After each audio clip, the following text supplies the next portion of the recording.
लक्ष्य ज़्यादा दूर नहीं, लक्ष्य ज़्यादा दूर नहीं, बस अपनी रफ्तार तेज़ करनी है। लक्ष्य ज़्यादा दूर नहीं, बस अपनी रफ्तार तेज़ करनी है। आज खामोशी से पढ़कर कल अपनी सफलता की कहानी लिखनी है।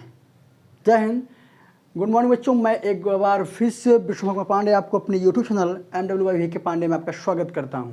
रोज़ की तरह आज मैं फिर से लेकर के हाजिर हुआ हूं NCERT मैथ क्लास 10th। आपकी इस NCERT मैथ क्लास 10th की सीरीज में मैं आपको चैप्टर 4 क्वाड्रेटिक इक्वेशन पढ़ा रहा था, द्विघात समीकरण में पढ़ा रहा था आपको। इसके इंट्रोडक्शन और आपके क्वेश्चन नंबर 1 जिसमें चेक करना था कि कौन इसमें क्वाड्रेटिक इक्वेशन है, ये सवाल मैं पढ़ा चुका हूँ आपको। लेकिन आज मैं बात करना हूँ उसी चैप्टर 4.1 का क्वेश्चन नंबर 2 में शुरुआत करने वाला हूँ। चलिए,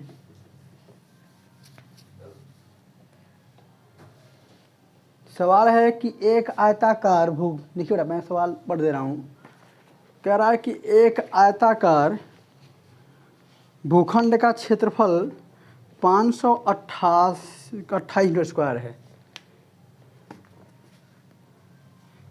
क्या दिया गया है? आयताकार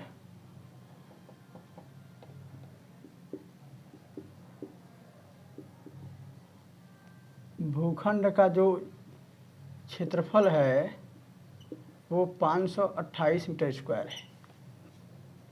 फिर क्या रहा है? क्षेत्र की लंबाई चौड़ाई के 2 गुने से 1 अधिक है। हमें भूखंड की लंबाई और चौड़ाई ज्ञात करनी है। पहली बात सुन लीजिए कि निम्न स्थितियों को द्विघात समीकरण के रूप में निरूपित कीजिए। बस इसमें यही कहा हुआ है, इसको सॉल्व करने की बात नहीं रहेगी, ठीक है। यहाँ सॉल्व नहीं करना होगा आपको, बस इसको द्विघात समीकरण के रूप में चेंज करना होगा। देखिए, यह तो मान लीजिए ठीक है, यह आपका एक आयताकार भूभाग है,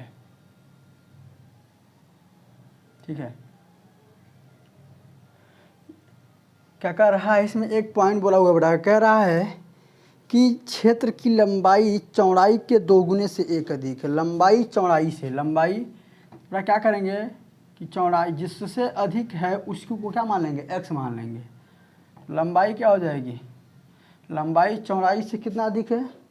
लंबाई चौड़ाई से, चौड़ाई के 2 गुने से 1 अधिक है, तो चौड़ाई के 2 गुने से 1 अधिक हो जाएगा आपका ऐसे। यहाँ मान लीजिएगा कि माना चौड़ाई बराबर x मीटर तथा लंबाई बराबर 2 गुने से 1 अधिक मीटर। अब आपको पता है कि आयत का क्षेत्रफल क्या होता है?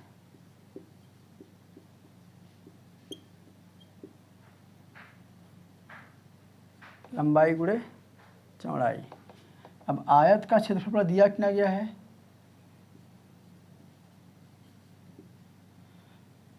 लंबाई कितना है आपका, चौड़ाई कितना है, पूरा अगर इसको सॉल्व करेंगे आप तो 2x स्क्वायर प्लस x, पूरे पद को इधर लाइए, अब इसको इधर लाइए,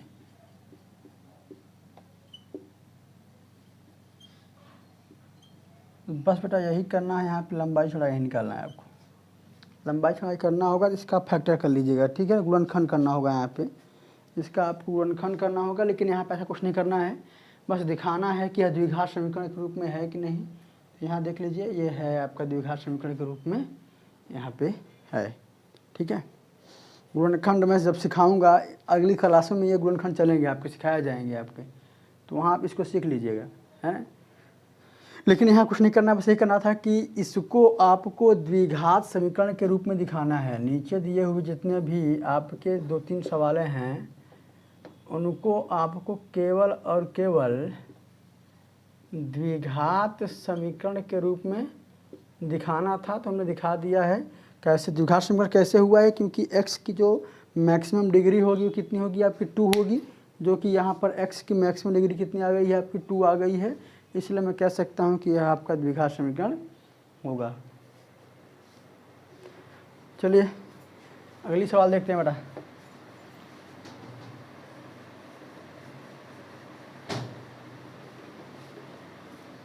अगली सवाल कह रहा है भाई, अगली सवाल कह रहा है इसमें कि दो क्रमागत धनात्मक पूर्णांकों का गुणनफल 306 है। तो हमें पूर्णांकों को ज्ञात करना है। यहाँ पे बस सवाल के रूप में लिखा हुआ है, बाकी आप कुछ ऐसा करना नहीं है इसमें।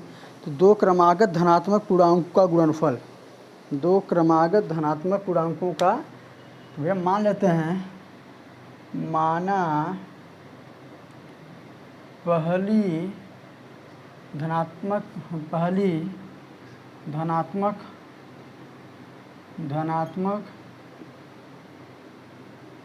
क्रमागत पूर्णांक बराबर x तथा दूसरी धनात्मक क्रमागत पूर्णांक बराबर x प्लस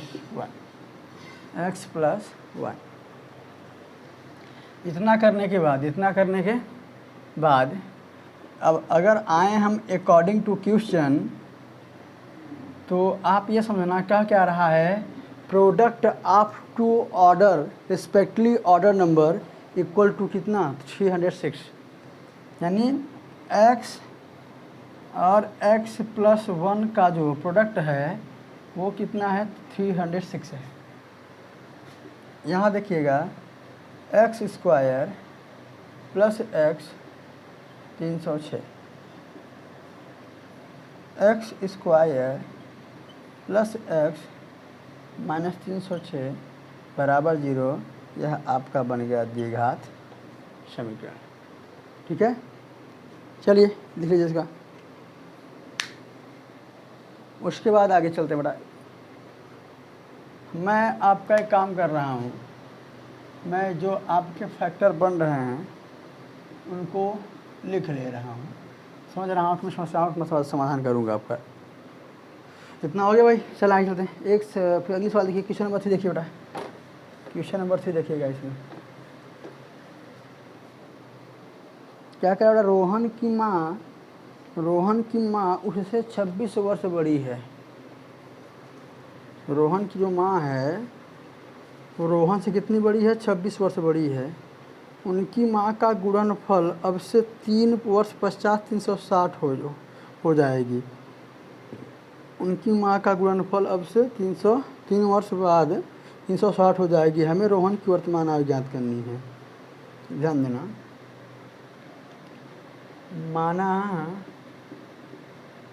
माना यहाँ देखिए रोहन की जो माँ है उससे 26 वर्ष बड़ी है। ध्यान दीजिएगा, इस बात पे ध्यान दीजिएगा। अगर आप रोहन की आयु क्या मान लीजिए, माना रोहन की आयु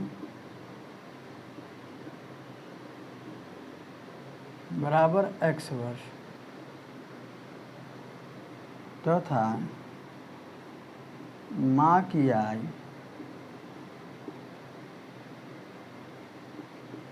बराबर, ध्यान देना, इससे अधिक है 26 वर्ष, तो 26 प्लस x वर्ष। आगे क्या कह रहा है, आगे कह रहा है कि 3 वर्ष पश्चात, यहाँ आ जाओ, यहाँ एक काम कर दो, यहाँ लिख दो रोहन, यहाँ लिख दो क्या मदर, अकॉर्डिंग टू क्वेश्चन। ध्यान देना, यह क्या है आपका प्रेजेंट एज कितना है, इसका x है, इसका 26 प्लस x है। फिर यहाँ पर क्या होगा, 3 वर्ष बाद, 3 वर्ष, अगर मैं बाद की बात करूँ तो आपको पता है कि बाद में क्या होता है +3, यहाँ भी क्या हो जाएगा 26 प्लस x प्लस 3, ये कितना हो जाएगा बेटा x प्लस 3 हो जाएगा, और ये कितना हो जाएगा 26 3 29 प्लस x। यहाँ क्या कह रहा है, इन दोनों का प्रोडक्ट कितना है। अगर मैं यहाँ बात करूँ, इनके प्रोडक्ट की बात करूँ मैं, ध्यान दीजिएगा यहाँ पे, इनके प्रोडक्ट की बात करूँ मतलब क्या, x + 3 और 29 + x बराबर आपका 360 है। बराबर कितना है आपका 360 है। तो रोहन की वर्तमान आय यहाँ निकालने की बात नहीं कहा जा रहा है, यहाँ बस इतना कहा जा रहा है कि इसको आप बीज जो आपका द्विघात समीकरण के रूप में बदलिए, किलो हो गया। तो गुणा कर लिए बेटा, देखिएगा इसके लिए x + 3 29 + x, ऐसे ही लिख दो, यहाँ पर गुणा करना है तो x + 29, तो x² 3x 29x 29x plus 3 9 27 और 3 दूनी 6 2 8, x² 29 31 2 32x प्लस 27 है ना। ये गुणा किया गया बेटा, x² 3x 29x 29 3 87 9 27 3 6 2 8, x² 29 31 2 32 और आपका ये आ जाएगा। तो यहाँ कितना है बेटा, x² plus 32x plus 87 minus 360 x² plus 32x घटा दीजिए, तो हम घटाएँ, यहाँ देखिए 360 में से 87 माइनस कर दीजिए, 10 में से 7 गया 3 है ना, 10 में से 7 गया 3, और यहाँ क्या आया भैया 10 में से 5 बचा, 15 में से 8 गया 3 हाँ 7, 10 में 7 गया 3, 15 में से 8 गया 7, यहाँ बचा कितना 2 273 यहाँ बचा, बराबर कितना 0। x की अधिकतम पावर कितनी है 2 है, इसलिए द्विघात समीकरण बन गया आपका, ठीक है ना। तो आपका द्विघात समीकरण यहाँ भी बन गया। आगे देखिए बेटा, अगली सवाल देखिएगा,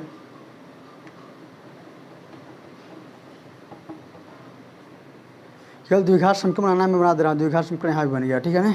आगे क्या है बेटा, एक रेलगाड़ी 480 किलोमीटर की दूरी, 480 किलोमीटर की दूरी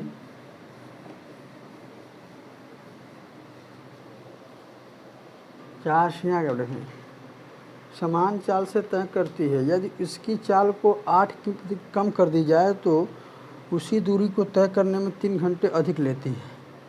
देखिए यहाँ देखिए बेटा, दूरी कितना दिया गया है, कुल दूरी जो है वह 480 है, 480 तय करती है किलोमीटर। तो उस समय समान चाल क्या होगी, रेलगाड़ी की समान चाल क्या है बेटा,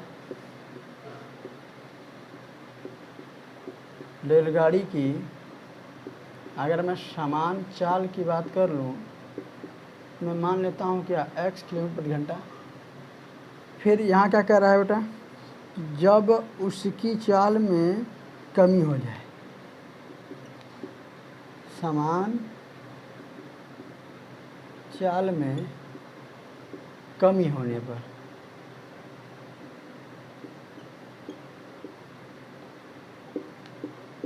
तो क्या हो जाएगा x - 8 किलोमीटर/घंटा। फिर क्या बेटा, अब देखिए बेटा, अब यहाँ जाइए अकॉर्डिंग टू क्वेश्चन। अब इतना तो आप जानते हैं कि जो समय बराबर क्या होता है, समय बराबर दूरी बटे क्या होता है, चाल होता है। क्या होता है, दूरी बटे चाल होता है। यहाँ देखना है, आप एक बात सोचना कि रेलगाड़ी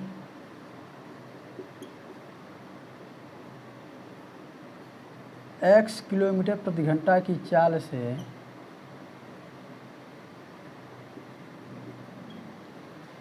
480 किलोमीटर की दूरी तय करने में लगा समय, चाल से 480 किलोमीटर की दूरी तय करने में लगाया समय या लगा समय कितना होगा बेटा, समय बराबर दूरी बटे चाल। दूरी कितनी है 480, इसकी चाल कितनी है। ऐसे ही रेलगाड़ी द्वारा x - 8 की चाल से 480 किलोमीटर की दूरी तय करने में लगा समय 480 x - 8।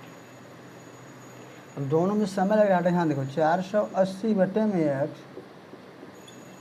480 बटे में x माइनस, अब समय निकालना है तो समय तो आपका 3 आ रहा है, 3 घंटा आ रहा है।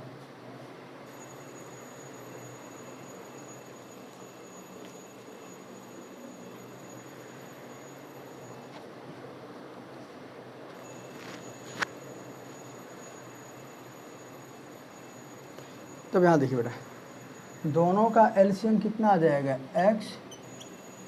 x माइनस 8, x माइनस 8 आ जाएगा आपका।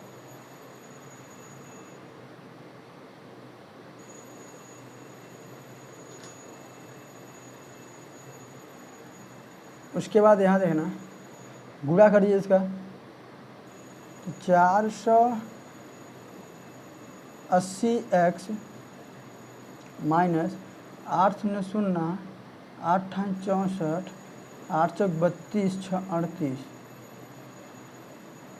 माइनस 480x बराबर 3। ये प्लस में और ये माइनस में ख़त्म। चलिए इसको इधर लाइए। तो आप यहाँ देखिए, यहाँ पे 1 कर लीजिए, कट करिए, क्या 8 4 12 3 15, हाँ कट जाएगा भाई। देखिए बचा क्या आपका,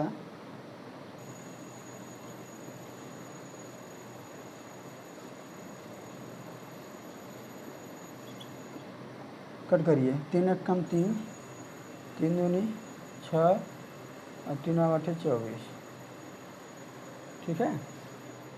तो आपका आ कितना आ जाएगा, x स्क्वायर 8x बराबर 1280, तो x स्क्वायर माइनस 8x जब इधर आएगा तो माइनस 1280, यही आपका द्विघात समीकरण बन गया, ठीक है ना। इसको साल बने 3 3 1 कम 3, 3 दूनी 6, 3 8 24, 0 बचेगा आपका, हाँ यही आपका द्विघात समीकरण बन गया, ठीक है। तो हमने आपको द्विघात समीकरण बनाना सिखा दिया। यहाँ पे कल इसी बात का जिक्र था कि आप देखिए कि जो आपके दिए हुए वर्ड प्रॉब्लम हैं इनको क्या करना है, द्विघात समीकरण के रूप में बदलना है। हमने बस आपका यही किया हुआ है, ठीक है ना। ठीक है, आज क्लास में इतना ही, बाकी आपसे कल मुलाकात होगी। धन्यवाद।